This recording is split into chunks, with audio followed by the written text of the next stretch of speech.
Hey guys, we're going to go over some medicine ball rainbow slam. So this is a fun one, but it can get a little bit loud, so make sure that you don't have any neighbors below you. So for this, what we're going to need is a medicine ball, and you want to start off with the stance a little bit wider than shoulder width apart, slight brace in the knee. And what I'm going to do is start with the ball here, rotate down, sort of squat down, slam the ball, and catch it on the immediate rebound, returning back up here, and slamming on the opposite side. So at full speed, it'll look like this. Okay?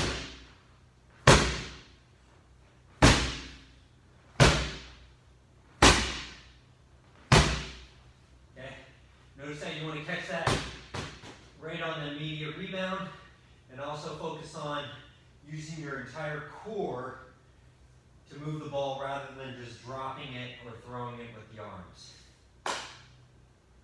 And that there is the medicine ball rainbow throws.